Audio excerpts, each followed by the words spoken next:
Hey, folks, today is Tuesday, January 22nd, 2019. Coming up on Roland Martin Unfiltered, California U.S. Senator Kamala Harris declares for the presidency in 2020.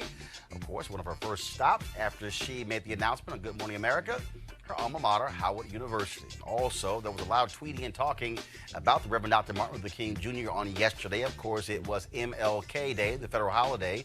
He would have been 90, of course, but a lot of folks who have no idea what he stood for was lying yesterday on social media, and so we'll have some of those tweets. But also, the Reverend William Barber, he was speaking in Nashville, Tennessee at their MLK event. And let's just say he had some very clear and tough words for politicians sitting on the stage, such as the governor of Tennessee. Wait until you hear what he had to say. And also, of course, the National Rifle Association, I don't know what the hell they were thinking, trying to get in on King Day. And even white supremacist Steve King of Iowa was lying his ass off on yesterday as well. We got it all for you. In Colorado, a state legislator thinks that whites were lynched at an equal rate as blacks during Reconstruction. That child ain't got no clue about American history. We'll set her straight. Also, the Oscar nominations are announced today in Los Angeles. Huge day for Spike Lee and Black Panther, as well as Beale Street and Barry Jenkins. We'll break it all down with the head of the African American Film Critics Association, Gil Robertson. And of course, we've got three crazy white people stories, two with white girls painting their face black, and one where a man draws a gun on some black teenagers in Miami. It does not go well for any of these white folks. Also, black farmers across the country are experiencing discrimination, not from suppliers like in the TV series Queen Sugar, but from the United States Department of Agriculture. The same old, same old. The founder of the National Black Farmer Association, John Boyd, will be here to explain. Folks, it's time to bring the funk on Roland Martin Unfiltered. Let's go. Whatever the biz, he's on it. Whatever it is, he's got the scoop, the fact, the fine. And when it breaks, he's right on time and it's rolling. Best believe he's knowing. Putting it down from sports to news to politics. With entertainment just for kicks, he's rolling. It's on go, y'all. It's Roland Martin, rolling with Roland now. He's funky, he's fresh, he's real, the best, you know he's Roland Martin now.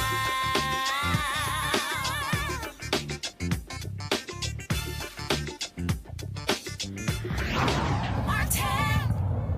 All right, folks, the presidential campaign in 2020 is into high gear as another person jumps in. This time, U.S. Senator Kamala Harris. She announced yesterday on Good Morning America that she is running for the Democratic nomination for president. First of all, that was not the biggest secret in Washington, D.C.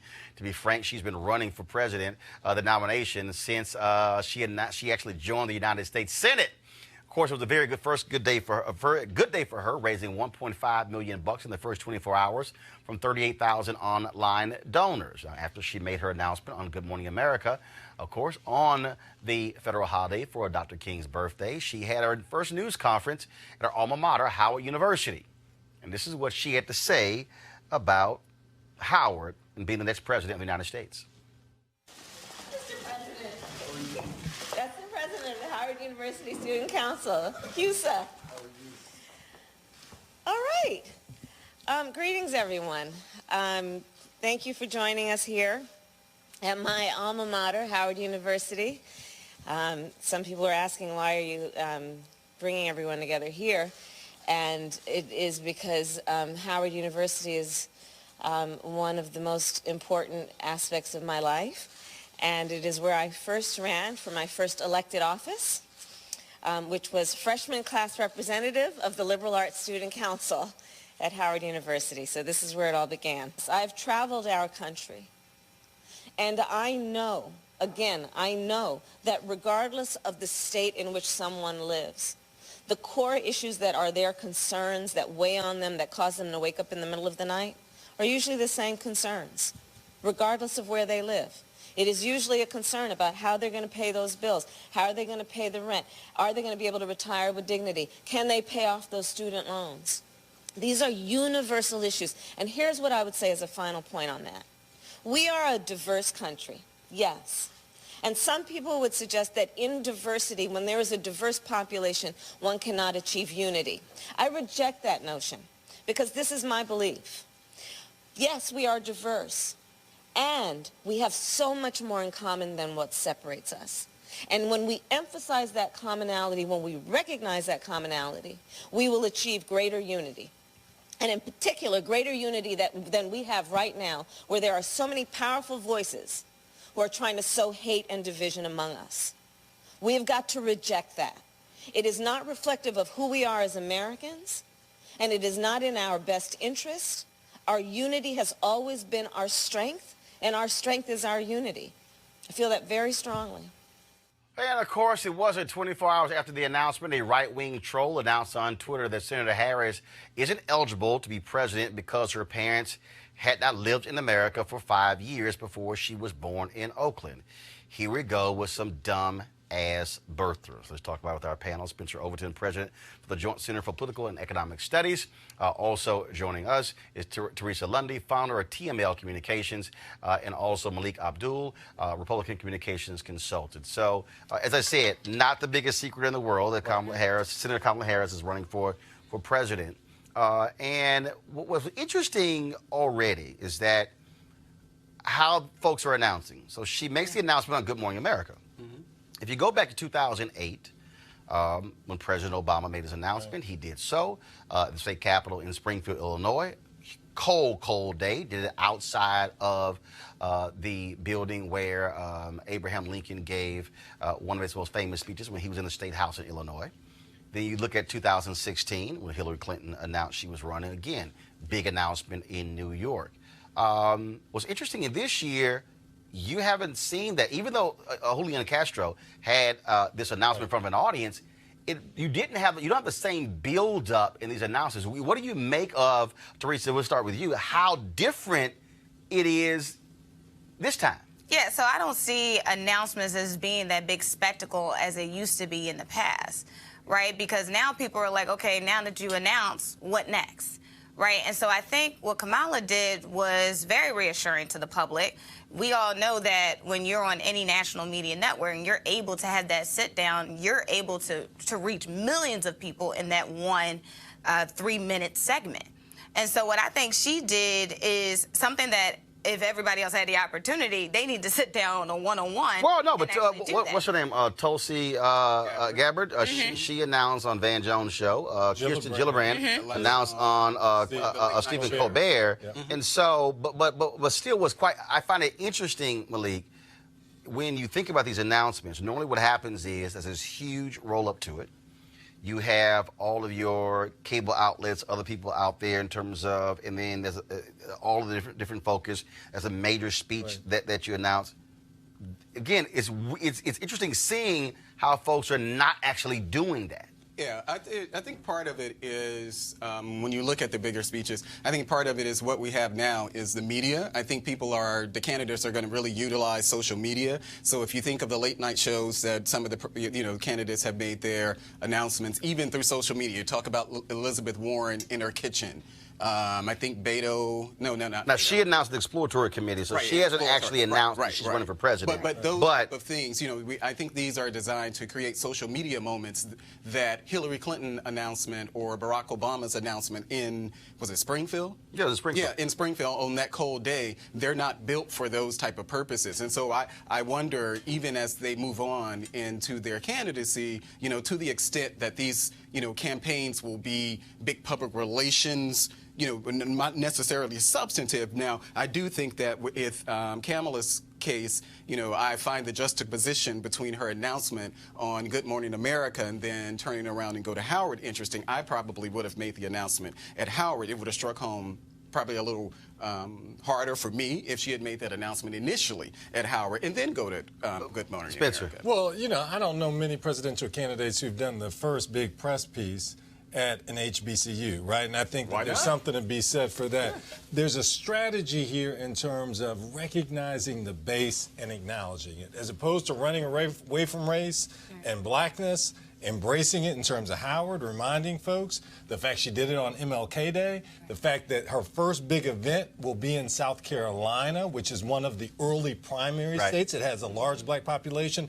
This notion of embracing the base, I think, is important. I do believe that, to Malik's point, I think social media has also changed that game in that it used to be where it was all about the big event, the big build-up. You picked the right day. You packed it in with 10,000 supporters, and you had folks with signs and all of that sort of stuff along those lines, because it was all about how much free and earned media can you get. Right. Whereas now, at the end of the day, look, you have some candidates who say, I can make the announcement this way and still drive my stuff. Right. Social media, 38,000 people already donating in the first 24 hours. That is what's interesting. Let's just talk about, but also her as a candidate. You already saw last week in the New York Times, Progressive attacking her and her record as a prosecutor. And then you have, you already see that. Obviously, they're African Americans. I've already seen talking about, oh, no, you can't have that. What's interesting about that is that, remember, you've always had for years that if you were a prosecutor, you had to be tough on crime. And so is she now walking into a situation where the buildup of a career that positions you for higher office actually now can be held against you because the base, to your point, Spencer, is at a different place than it used to be? That's a possibility. I mean, recognize, though, she's like the DA in terms of San Francisco, right? This isn't like the DA in Waco, Texas, right? This is the DA in San Francisco. She did a lot of things in terms of being smart on crime. I definitely acknowledge the tension between DAs and black folks, but I would say that she's not kind of a standard DA. I would also say that, you know, I think there are a lot of white progressive folks who would say, let's try to separate you from your base in terms of black folks by playing this up. This is something they did in terms of Cory Booker, in terms of trying to say, hey, Bernie is over here on issues. Cory's kind of bought off by companies. And so I think this is kind of a standard Democratic tactic of how do you basically say Cory and Kamala are not progressive enough? But Teresa, I've already seen folks saying that people who were who didn't commit crimes, she fought trying to free them from jail or whatever. At the end of the day, though, her role as a prosecutor and as an attorney general is going to be an issue when the base of the party is now looking at that differently. Again, where it used to be, if you ran and you were running and you took the law and order attack, that was about appealing to moderates or centrists, or in terms of I'm not uber liberal, even though she's in San Francisco. And I've already seen African Americans say, I'm not too excited about Senator Harris. Yeah, so Senator Harris right now is a part of the move of the criminal justice reform. And in her speech and everything that she's been doing leading up to and per her announcement was about unity and love, right? And I think those are the key messages that we need to really kind of stay focused on as she's moving into some of these rallies and some of these events, because moreover, when we start to see the Democratic Party and some of the individuals that's coming out of it that has a progressive agenda, I think they're going to start to really piece out where she was on some of those issues and really find the balance as it relates to criminal justice. I'm going to throw this out, and I want y'all to respond to this before I go to my next story. And here's something that I said when Obama was still in the White House. And that is, black voters are not going to give the next black nominee the same runway they gave Obama. Nope. I believe that there are a lot of African Americans who have said, folks I've talked to, I've interviewed, and the sentiment that I've gotten is that we did not demand of Obama what we should have, and we are not going to make that mistake again. I think it's going to be a lot harder for Senator Harris a Senator Cory Booker, Right.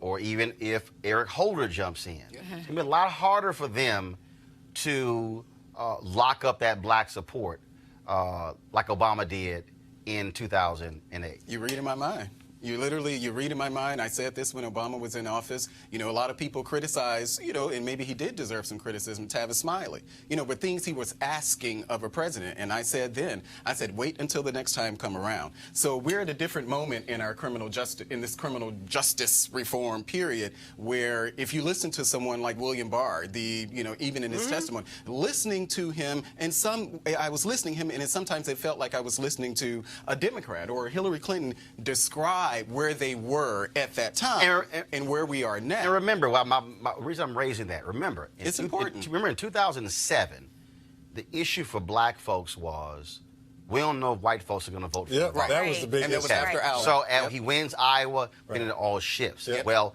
now that's happened, again, not as excited. And if you disagree with me, that's fine. The sentiment, again, what I have been sensing and hearing and reading is, you're going to have to put forth an agenda that is specific to African Americans. Right.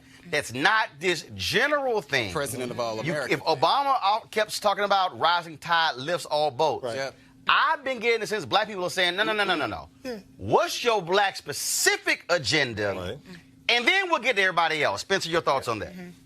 The fact that she came out at Howard, the fact that she is running toward black folks. Now, I would agree that, you got to have some policy prescriptions along with it, right? But this is different. You wouldn't have seen President Obama. But first of all, he didn't go to Howard. So, Right. and so, I mean, obviously that's different. Obviously that's different. But again, Teresa, I think I'm telling you, all I'm saying is, Senator Harris. Yep. It's just like I'll tell the story. Like, for instance, when she got to the United States Senate, Come on. we kept trying to get her on News One Now, and it was like, okay, so she's doing other shows, and she was doing Rachel Maddow, and she was doing Chris Hayes, Good morning. the rest of this show, and then finally she did an interview with Ari Melber, and I called up Tyrone Gale, God rest his soul. I said, Tyrone, I said, enough of this bullshit. Right. I said, bruh, I said, she going on an Ari show?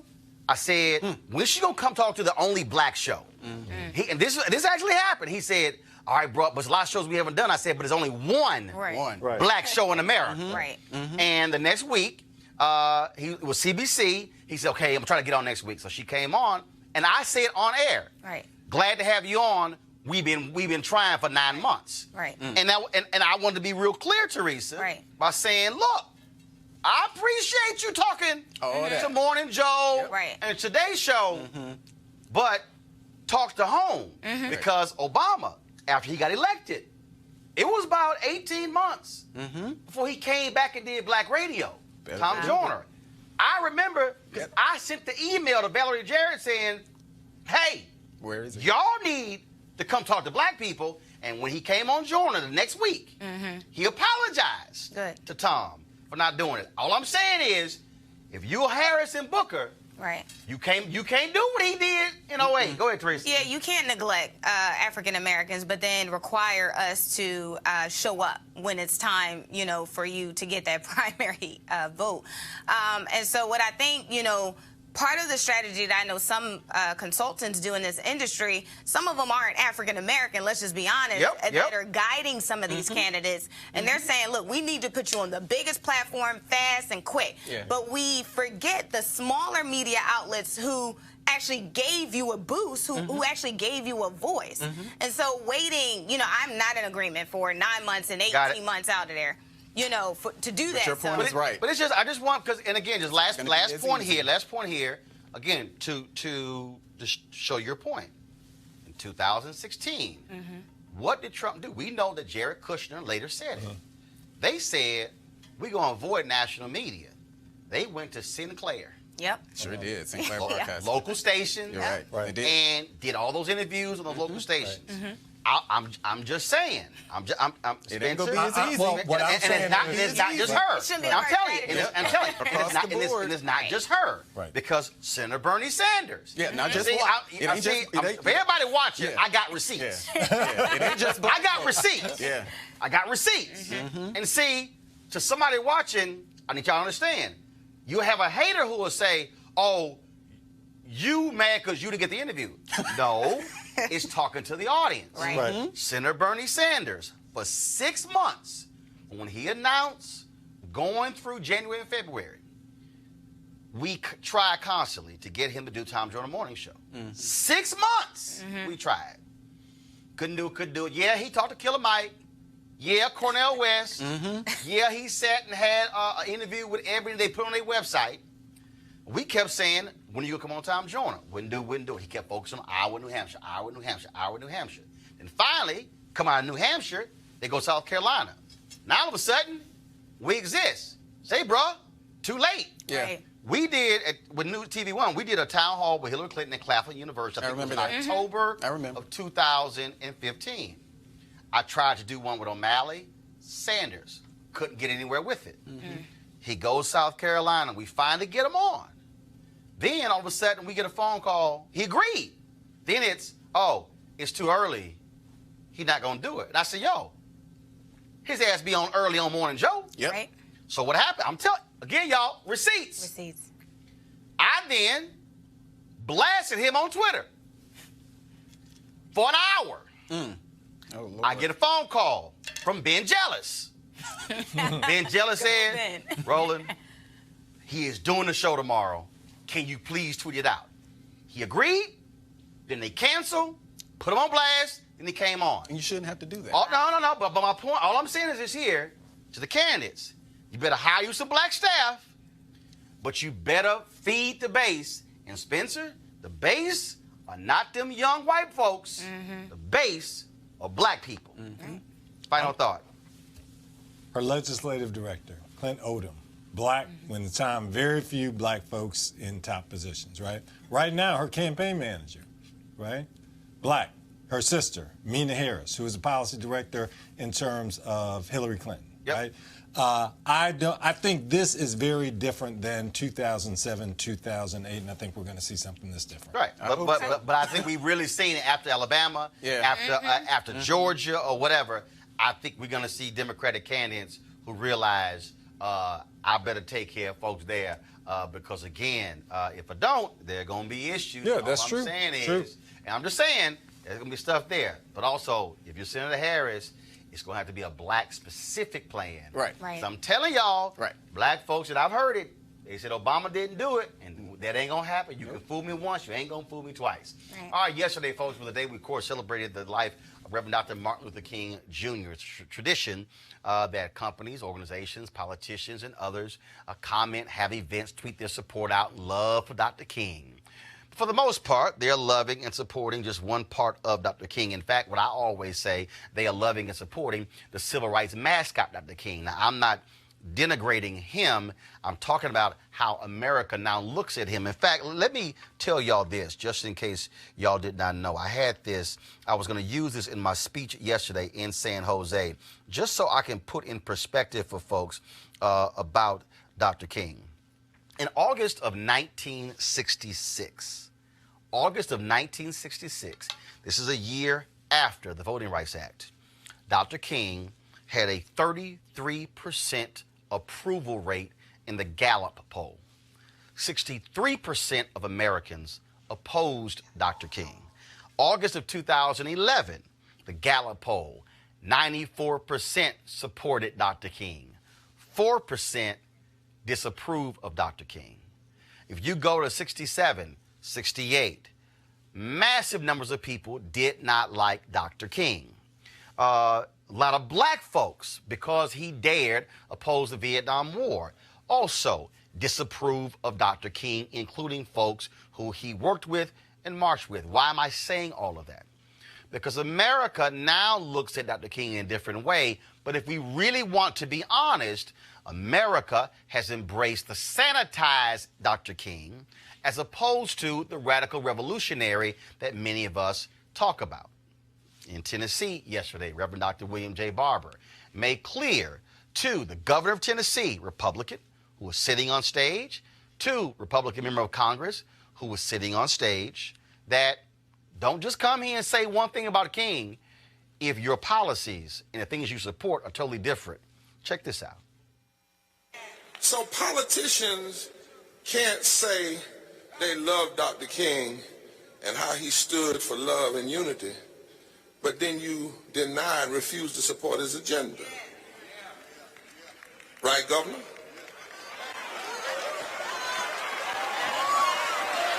I mean, since you came, right, Congressman?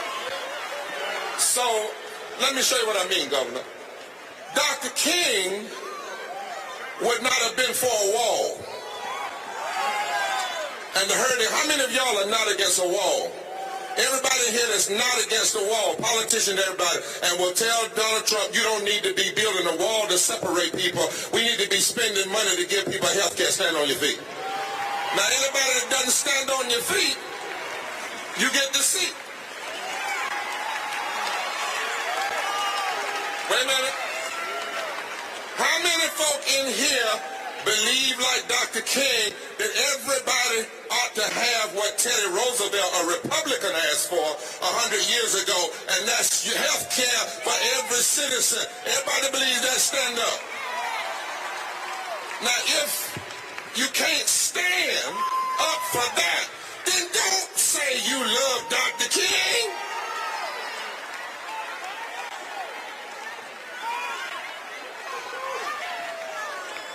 You may be seated.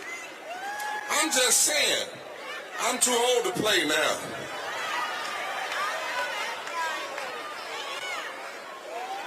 And preachers, don't just think I'm talking to politicians. Just because you can talk about it from the pulpit, but then I'm going to say it like I feel it. They can find you for your pastor's anniversary, but they can't find you in the street with these students and these other folk fighting for injustice. If you are a preacher of the gospel and you are asking your people to tithe, but you are not fighting for them to have a living wage, you are lying. That's what I'm saying. Go, Fred. Yes, Lord. That's what I'm saying. All right, so first, to let y'all know, so they right now, Reverend Barber's people are uploading that full speech to me. We're going to live stream tomorrow the full speech that he gave at MLK. They want to go to my panel here. This is, before I go to y'all, so also, y'all, Vice President Mike Pence, you know, he said some stupid stuff on Face the Nation on Sunday, trying to link King and Trump and the damn wall. Press play. Honestly, the hearts and minds of the American people today are thinking a lot about it being the weekend where we remember the life and work of the Reverend Dr. Martin Luther King Jr. One of my favorite quotes from Dr. King was, "Now is the time to make real the promises of democracy." You think of how he changed America. He inspired us to change through the legislative process to become a more perfect union. That's exactly what President Trump is calling on the Congress to do. Come to the table in a spirit of good faith. We'll secure our border. We'll reopen the government. And we'll move our nation forward, as the President said yesterday, to even a broader discussion about immigration reform in the months ahead. One word, 8 letters, bullshit. This is what Martin Luther King III had to say in response to Vice President Mike Pence. Whenever I get to this period, it always is reflective. This year is probably more reflective than ever. Because I wonder what my father would be thinking and ask. Especially since we have an administration and administrators.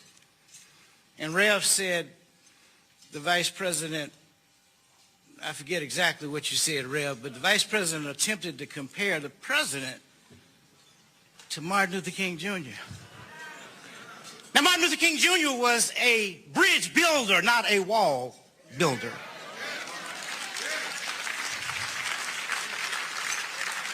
Martin Luther King Jr. would say, love, not hate, will make America great. Did y'all hear that? Love, not hate, will make America great. Then you have the NRA saying this out. Today, the men and women of the NRA honor the profound life and legacy of Dr. Martin Luther King Jr. Dr. King applied for a concealed carry permit in a May issue state and was denied. We will never stop fighting for every law-abiding citizen's right to self-defense.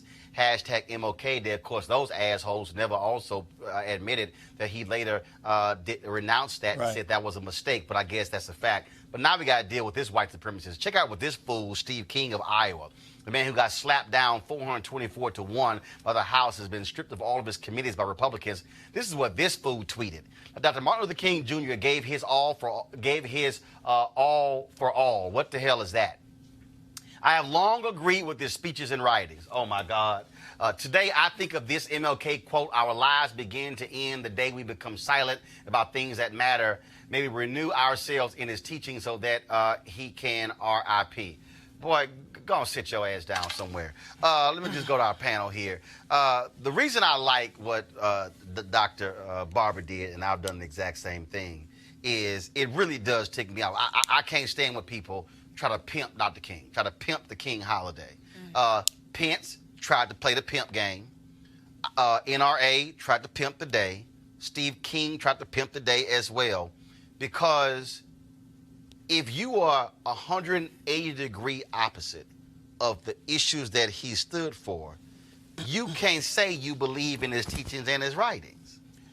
Okay, well, listening to Barber, first of all, I don't know if MLK would have been for the wall, but I wonder if the Reverend knows that there's 600 miles of border wall that's already there. He does. He's been there. Okay. So the idea that he's saying that now, so I guess he's saying that King would have been against the 600 miles of No, wall. actually, no. What he's saying is that Dr. King went to Germany and actually spoke against the very wall that split. But we don't know if he would have been against. Wait a minute. Hold up. What we know? Actually, we do. No, we don't. No. If you look at a body of record, yes, you do. We don't know because this has become so politicized. So the idea that we know that he would have been against the same wall that Hillary Clinton, Barack Obama, Joe Biden, Reverend Dr. Martin Luther King Jr. Malik would be absolutely against the inhumane treatment this administration has actually been providing to folks on the border. The Reverend Dr. Martin Luther King Jr. They think the wall is inhumane and immoral like Nancy Pelosi? I fundamentally believe the immigration policies of this administration. We're talking about the wall. No. I'm expanding the conversation. The immigration policies of this administration are indeed humane. I'm expanding it. I'm going beyond the wall. I'm talking about the treatment of Haitians, shithole countries. I'm talking about saying, wait. We're talking about just comments. What are the policies that he's done against Haitians? Leave. What are you talking about? Oh gosh. Okay. Hold up. Stop. Are you denying? Are you denying where he said y'all got to go? Are you Spencer, go ahead. We're revoking your temporary protected status here. We're going to single you out among other nations and say your temporary protected status is gone. See you later. So that's the only country that's... No, I'm not done. What the man did, he said we also going to screw those African nations that have been helping us fight ISIS and did the exact same thing. All y'all got to go. That's what Trump has done. Okay, but that's not really what we were talking about. Oh, no. That's exactly what he was talking about. No. What Barber, first of all, again, it's because that preaching in the pulpit stuff, political preaching in the pulpit. No.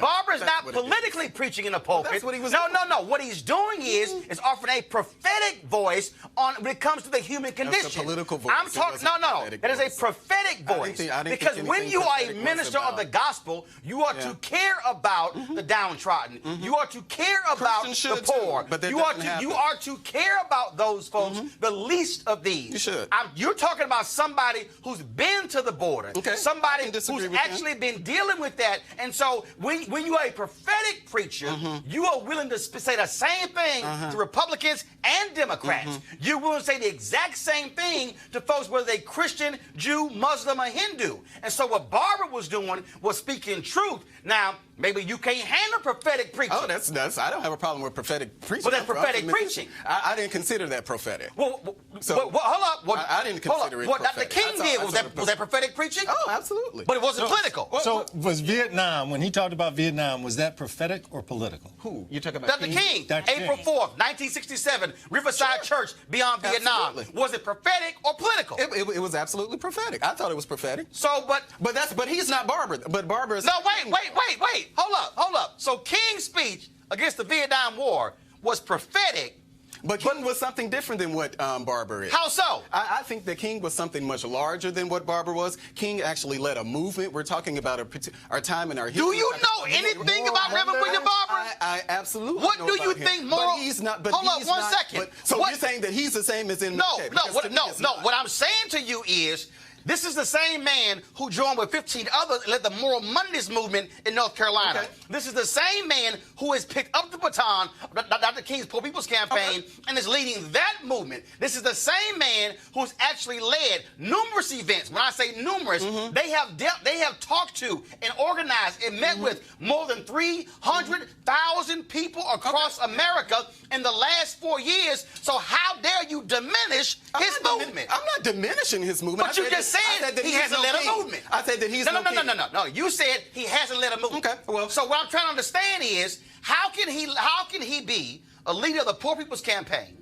How can he be co-convener of repairs of the breach? How can they transform what's happening in North Carolina with Moral Mondays, have taken Moral Mondays across America, but you don't call that prophetic? That's political. Well, when I'm talking about a movement, Do me a favor. I need you to define prophetic preaching.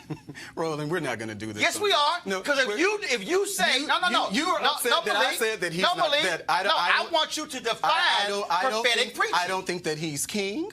I don't agree. He's with not king. He's Barber. I don't agree with the politics that he spewed from the pulpit on that particular segment. I don't agree with it. Hold up, but now again, since you said that was political preaching, well, that's I what it need was. you to define. You have the governor, and I guess he's talking about congressmen or something, and then we're talking about a wall. I mean, because that's what we're talking about. Now, hold up.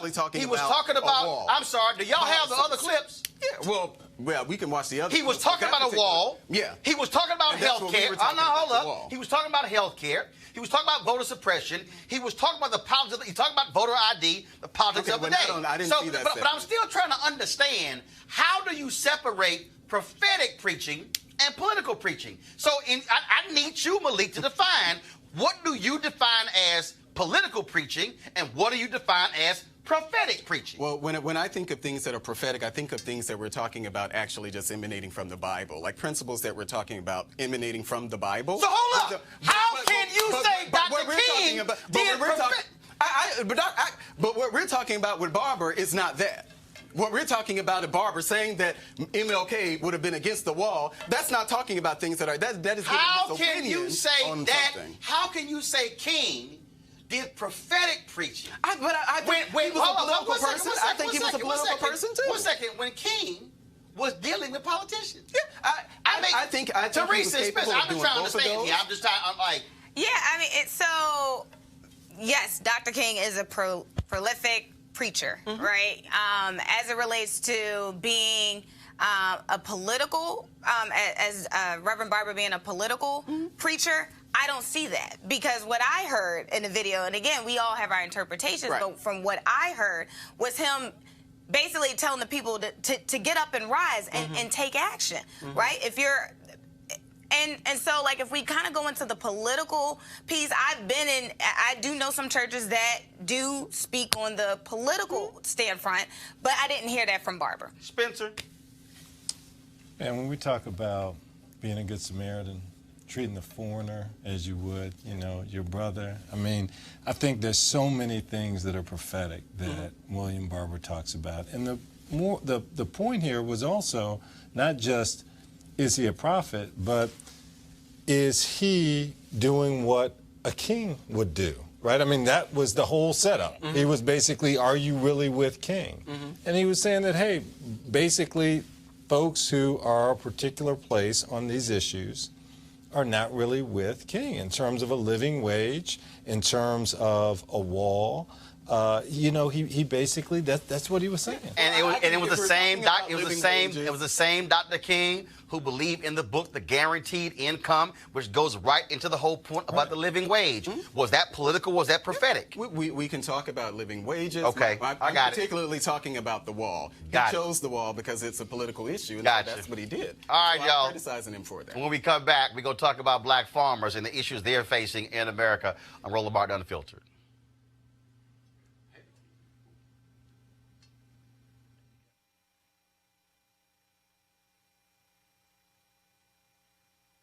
Our HBCU, y'all don't have it? Okay, fine, I'll come back to it.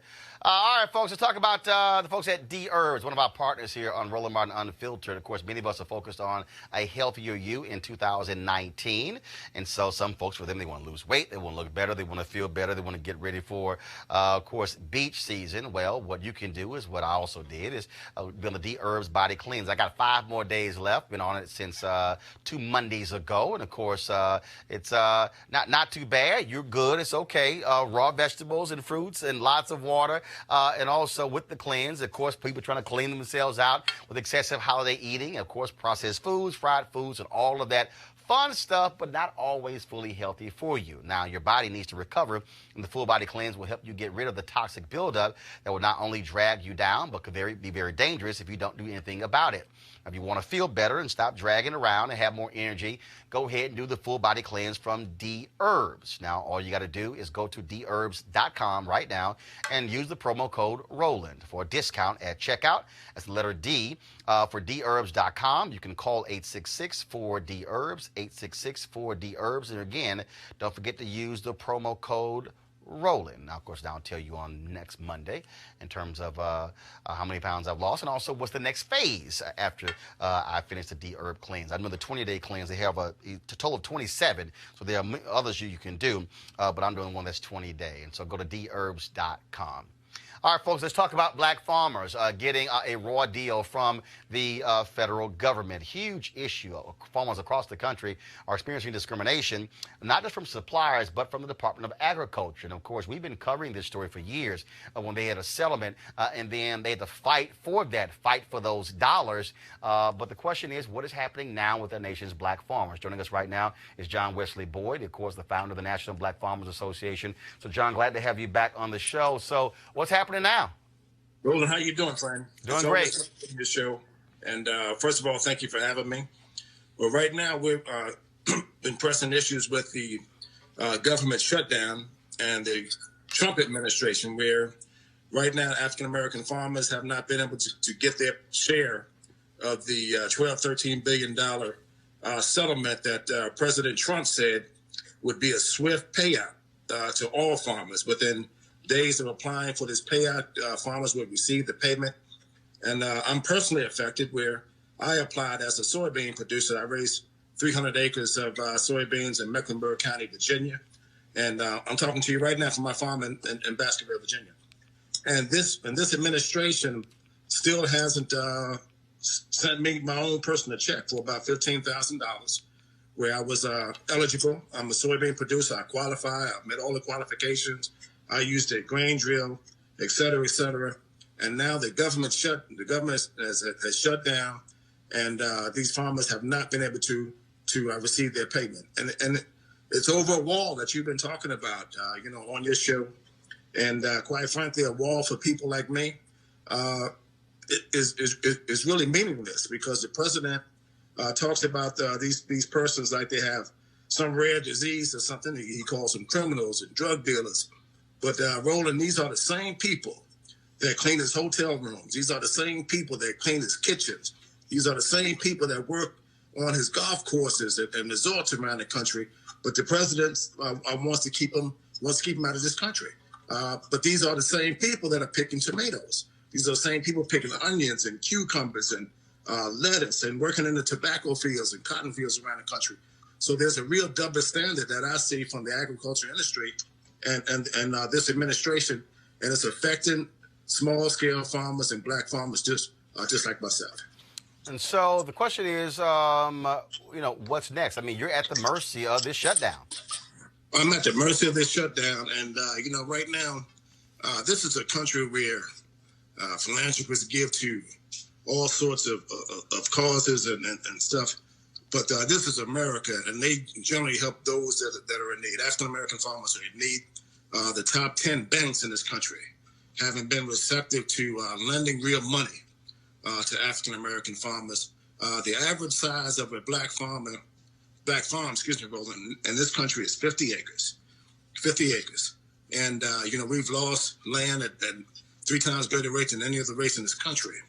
And it's time that we put back in the importance of the black culture of farming, agribusiness, land ownership. And I'm encouraging African Americans around the country to buy some land. Mm-hmm. You don't have to be a farmer, but buy some land, because God don't make no more land. It is He make a new Cadillac and Mercedes-Benz. They're coming off the line real quick. But God doesn't make any more land. So there's things that we can do as a group of people to support black farmers. And there's a lot more that this country can do to be more receptive to the very people who made, I'm going to use Trump's line, made America great. Spencer? That's right. It was black people that did that. Right.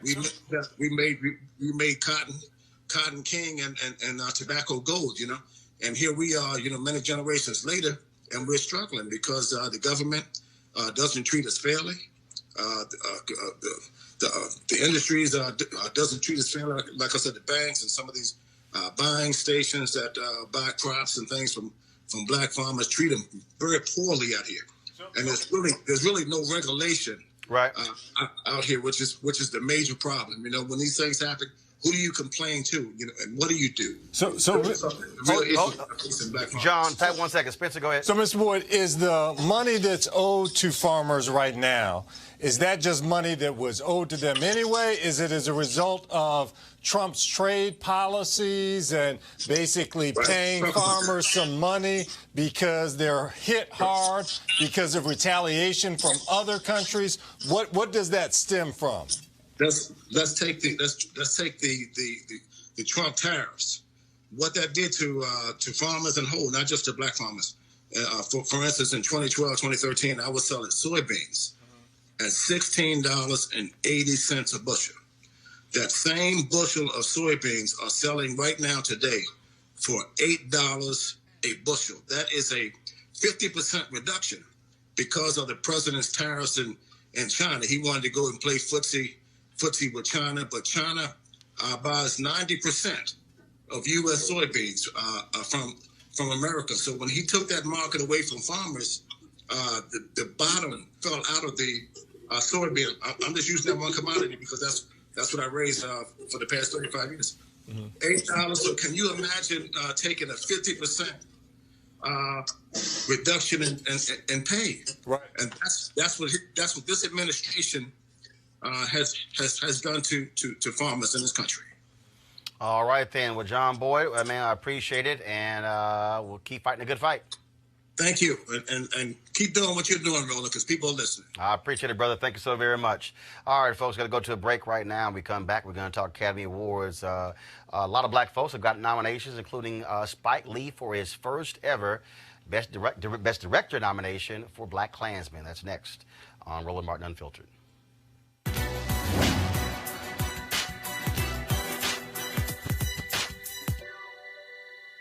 If you cannot find peace within yourself, you will never find it anywhere else. Singer and composer Marvin Gaye.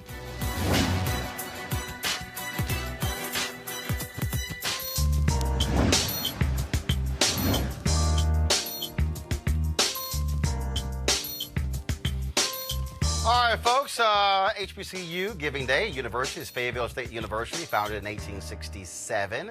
Of course, notable graduates include Ophion Crockett, Darrell Armstrong, Marvin Lucas, and Belinda Gay. Of course, you can donate by going to uncfsu.edu. That's uncfsu.edu. All right, folks, let's talk Oscars. Nominations came out today for the Academy Awards in Los Angeles. And, of course, remember, it was just a few years ago, a couple of years ago, where Oscars So White was trending, and so they've been trying to do their best, but we still know what the deal is. But let's talk about some big nominations that came down the pipe. Spike Lee, remember last year Spike Lee was provided one of the honorary Oscars for his body of work, but this year he received his first ever nomination for Best Director for the movie Black Klansman. Now, there were Spike Lee has been nominated 2 other times, but he also got nominated this year in Best Adapted Screenplay. And so this is how Spike Lee and his wife Tanya reacted when the nominations came down this morning. The phone's blowing up.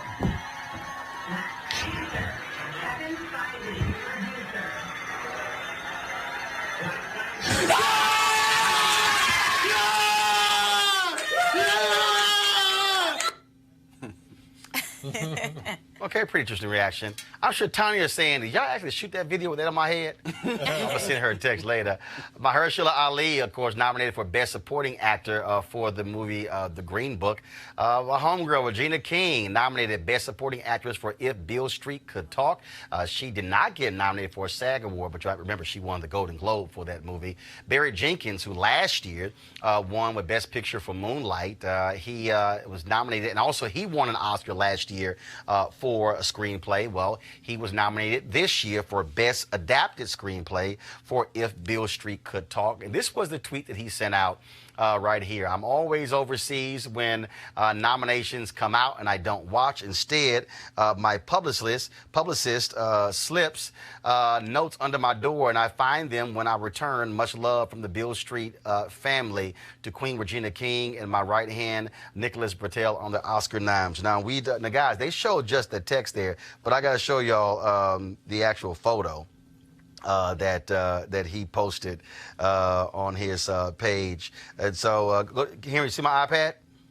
All right, so y'all, this is the actual photo right here. And so so you see here, there's one note, and here is another note, and here is the third note. And so maybe it's best when they drop Oscar nominations that he go ahead and just stay out of town. And so he won't have to worry about that. Let's also, Ruth Carter, folks, she's been nominated numerous times for Spike Lee movies for an Oscar nomination. She got this nomination for Best Costume Design for Black Panther. And here is how Ruth reacted. Hey, good morning. What a great morning it is. I got nominated this morning. That makes this morning like the morning of all time to be alive in the world. Yes, me nominated. All right, so I've been chatting with Ruth and her people today, so look for her to be on Roland Martin Unfiltered soon. Terrence Blanchard, he's done many of Spike Lee's original scores, including Malcolm X. He got nominated for Best Original Score for Black Klansman. Hannah Beachler got Best Production Design nomination for Black Panther. She is the first African-American ever nominated for Best Production Design. Also, Black Panther was nominated for Best Sound Editing, Best Sound Mixing, and also Best Picture. But Ryan Coogler, who directed the movie, wasn't nominated for Best Director. Also a nominee for Best Picture, Black Klansman, nominated, of course, directed by Spike Lee, and The Green Book, also nominated for Best Picture. Talk about interesting there. Now, let's just be clear. Y'all know how we roll. And so we talk about many of these movies. Of course, very soon, the NAACP will be dropping their nominations for their awards. We'll be, of course, presenting that as well. And so we talked about also Golden Globes, SAG Awards, and some of the others. And so it's important for us to highlight all of those. Obviously, when it comes to the Oscars, and that's a huge deal in the industry because that is considered to be the creme de la creme. Right.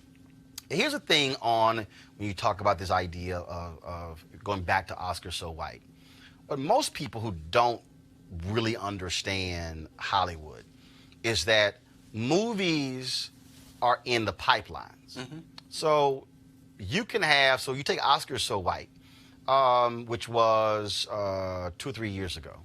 All right. You literally have some movies where the development is 3, 5, 10 years. Right. So when we talk about you look at those number of nominations, but the reality is, in the top categories, only 4 people of color were nominated out of the top 20 category for Best Actor, Best Actress, Best Supporting, and those categories. There were no female directors who were nominated.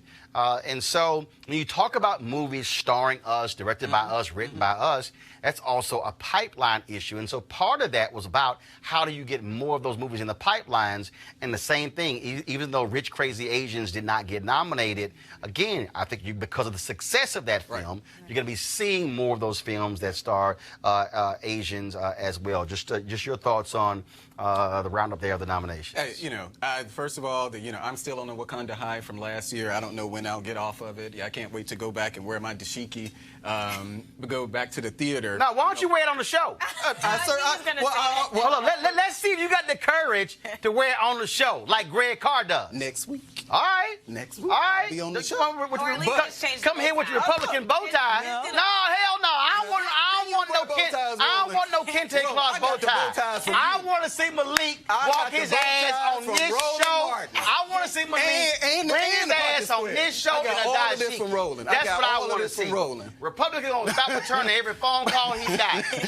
But I just want to say real quickly though, these are I really do get excited when black people, when we are going places where they tell us that we can't go. So whether we're, I don't watch awards, I really don't follow them, but whenever we're winning, I think for me, if one of us is winning, all of us are winning. So I'm always going to be excited to see, whether it's award shows or running for office or whatever, I'm going to always be excited to see that. Yeah, I want to see more participation regarding like the social status of kind of like I always see the negative, like when 4 people are being chosen, but we neglect to forget about a woman director. Yeah. So for me, I love seeing the directors and the writers. Me personally, those are the ones I'm always having my eye on because those are the ones really like the thought process behind the entire narrative, right? And then actually bringing that vision to light. So when I don't see us reflected, or actually bring it up in the awards, I definitely get disappointed. And now I'm like, I kind of go back to the speeches of Viola Davis where she stood her ground and said, look, we need to be more so a part of the conversation. Right. We need to be more so at the table. And, but when I see that, it kind of makes me reflect to that. So Spike Lee, overdue. I mean, you think about movies that have stood the test of time, like Do the Right Thing, The Issues Today. So Spike Lee. 3 of his movies. Malcolm X. 3 of his movies are in I think it's the Library of Congress or the National Film Registry. It's one of those. But go ahead. But to your point. Yeah, just fine work. Regina King, outstanding performance here in terms of nuance with regard to Beale Street. So excited about that prospect. And finally, for all these people who are making decisions about where they're going to go to school, I really want to point out Ruth Carter, Hampton University, a lot of illustrious alumni from Hampton University, Ruth Carter in terms of Black Panther costumes. Well, one of the things that I am, and so folks, as we're talking, the reason I'm actually going over Spike Lee's Instagram page, because I wanted to find, because when he was on Capitol Hill, he posted a photo that I wanted to show y'all that he was talking about. But one of the things that I think is important, what I like about this is also you saw the variety. So when you talk about production design, sound mixing, that's important because those are jobs. Right. Yeah. And and I've done a lot of a lot of interviews with black talent, but also directors. And it's important for us to let people understand. And David Talbert talked about this when I did one of the screenings for Almost Christmas, that those are jobs. And so we can't be locked out of those jobs too. A lot of people get so consumed by what happens in the front of the camera. Top. Right. Yeah. But when you talk about breaking down barriers, yes, all of those crew jobs, those folks who, when you talk about Terrence Blanchard being able to do one of Spike Lee's movies and then with original score and now parlaying that to other movies. When you talk about Ernest Dickerson being a cinematographer on a Spike Lee movie and going on to do other movies and then also directing films, we must also be letting our children know that you can be in movies, Yes. but you ain't got to be Viola Davis. Yes. Right. Yes. Right. And, you know, and you said something that, and it's resonated. You talked about the pipeline, and I really never thought of these sort of things in that context. So if you're talking about, so you said something about cinematographers, you know. There are, you know, we can create these opportunities for each other. We just have to reach back. Yeah. And that's a lot of times we don't do that. We don't reach back. You know, we talk about, you know, people want to be rappers or, you know, singers or whatever, but the sound mixers, you know, the people in the production room, you know, being able to work those boards, that's a skill set. And I think we need to be encouraging each other to do those type of things, reach back to each other, help somebody out. You know, there's so much money to be made. There's so many opportunities out here. Here it is. This was a tweet that Spike sent out on January 10th. The Library of Congress, the National Film Registry. Spike, go to my iPad. Spike, 3 of Spike movies. In fact, the year of Do the Right Thing, I believe it was that year, and Spike is still pissed by it. That was a year that Driving Miss Daisy won the Oscar for Best Picture. Right. But Spike always notes that Driving Miss Daisy ain't in the National Film Registry. What are the other two movies? It was Malcolm X. I know it, Malcolm X. I got to see what the other, but he has, he said there are three of Spike's films are in the National Film Registry. The National Film Registry, the Library of Congress. 3 of them. And so again, just for folks to understand, again, all those other wins are vital. And so when you talk about adapted screenplay, Barry Jenkins is an Oscar winner because he won last year. And that's crucial that we also break those barriers down. That way our writers are getting their scripts out. Then all of a sudden the people who are building sets and who are talking about clothing and costumes. And when you talk about, I mean, all of those jobs pay. Can I just say something very Relate quick? to Spencer real quick. And just, you know, so you guys probably, you can't see it, but what we're talking about, Roland does that with his show. So Roland's show, yes, it's diverse, but Wakanda is on the set in Roland's show. Because the same They're thing. behind the cameras. It's They're the same doing thing. the work. So when Regina King announced that, she said, "Hey, all my future projects, 50% of the crew is going to be women." Right. Oh, wow. And somebody asked Spike Lee about that on the set. Spike said, "That ain't new to me." Right. Spike said, "I've been doing that." Because the reality is, it's about how do you use your power to say, no, I'm going to put people on. I got to give y'all just real quick before Spencer comments. When Spike did Malcolm X, so the Teamsters control the trucks. And so when we talk about a movie set, a lot of people haven't been on a movie set. Right. And folks, I've been on numerous movie sets. And so guess what? There's transportation. There's catering. I mean, the catering contract is huge because you got to feed the crew every day, sometimes for 2 and 3 months. The transportation contract. So what Spike said is, the Teamsters, so Spike had the Fruit of Islam. And so the Teamsters roll up and said, "We're going to shut your movie down unless you have Teamsters driving these trucks." Is that the union? That's the The Teamsters. Okay. Yep. Spike said, "The Fruit of Islam going to deal with y'all unless y'all go find some black truck drivers in the Teamsters union." Because you got them. No, they ain't have them. Don't. You'd be surprised. The next day, They found them. they found them. But the only reason those black truck drivers Was because he said. got into the Teamsters union because Spike said, "Y'all ain't driving nothing on this movie set unless y'all have some black truck drivers." The same thing he told media. "You want to come interview me about Malcolm X? Send a black staffer." It caused all these white folks like, "Oh Lord, Get the contact book. They looked around. It was kind of like, "Damn, we don't have any black staffers." Yeah, we knew y'all didn't. Right. But again, that's how you use your power. Right. Teresa, go ahead. Yeah, so from experience, I have a lot of good friends that have the SAG card, you know, so that's pretty much, you know, you're part of the actors piece. 2 of my friends went from acting actually into the production side. So they're working out in Atlanta doing location scout and production, doing really phenomenal things, but also, to your point, doing the give back. Yep.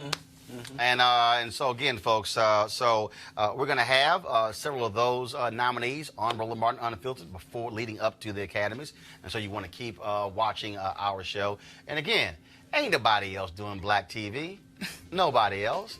And if they are, they ain't doing the way we doing it. And so I want to thank Spencer, Teresa, and Malik for being on the show. I'm looking for that dashiki next time you come on. And I ain't talking, don't come on. I ain't talking about a kente cloth bow tie. I want to see the full damn dashiki. But if you do, be sure to put some lotion on your elbows before you come on here. All right, folks. Please support Roland Martin Unfiltered by going to RolandMartinUnfiltered.com on the show. It's important that you do. I want to thank all of you also this weekend who looked at our live stream. We had some amazing interviews. And again, this is one of the reasons why I keep saying why it's important for you to support this show with your dollars, because it allows us to tell the stories that other folks will not tell. And so over this weekend and yesterday, you saw 1 hour interviews with the likes of Labor Leader Bill Lucy, Clarence Jones, Dr. King's attorney.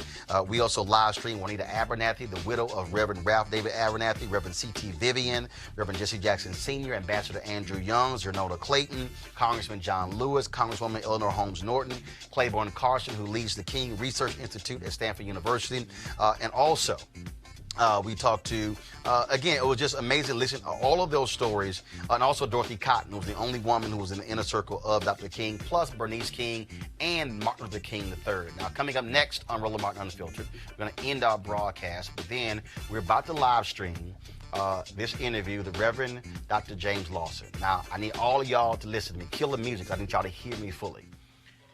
Every single one of you needs to watch this interview. First of all, Reverend Lawson is 90 years old. Reverend James Lawson led the Nashville movement during the Civil Rights Movement. Many of the civil rights workers who went to the SCLC, he trained in the Nashville movement. Reverend Lawson was working in Memphis when the sanitation workers went on strike. He was the one who made the call. If the union told him to do so, he called Dr. King to invite him to Memphis. The reason I want you to listen to this interview, because this brother breaks down organizing and mobilizing. You need to listen to this. He might be 90, but what he has to say in this interview applies to 2019 in every way possible. The jewels that he is dropping in this interview are amazing. Now, I've been reading stuff, and I always want to interview him. He is not a name you commonly hear. And in the interview, he's going to tell you what his role was. And he said, look, I got no problem being behind the scenes. That's what my role is. But I always wanted to do the interview with him. So let me just tell y'all real quick what happened. We went to L.A. in October of 2017. We interviewed Dr. Lawson. Phenomenal interview. And he didn't want to do it. We took it back. It was supposed to be for an MLK special for TV One. Y'all, we brought Henry right now is about to throw up because he was so angry when this happened. The folks at TV One never ingested the interview, which means they never saved it. It got completely wiped out. Now, y'all got to understand. I am scared to death anytime you're dealing with an older black person who you interview because, again, no day is promised. The interview was lost, y'all. The whole interview. I was livid. So I was doing these interviews with Be Woke Vote, and we were shooting that for 3 days, and I knocked out my stuff in the first day and a half. And then I was talking to somebody about Dr. James Lawson, and I said, well, what the hell? I should just call Dr. Lawson right now. And it took some convincing, but he agreed to come down the next day. When he was done with this interview, the whole crew, 30 people on the set, were just completely quiet. And they were just in complete awe of what this brother had to say. Y'all gonna see what I'm talking about. And so you want you to keep watching, but that's why supporting this show makes interviews like this possible. So that's coming up next right here in Roland Martin Unfiltered. So I want you to go to RolandMartinUnfiltered.com, join our Bring the Funk fan club, use the Cash app. You can utilize Square, you can utilize PayPal, but your dollars makes these interviews possible. And so, we're about to end this show, but again, as soon as we finish here, that interview with Reverend Dr. James Lawson coming up next, it is going to blow you away, I guarantee it. All right, folks, I'll see you guys tomorrow. Holla!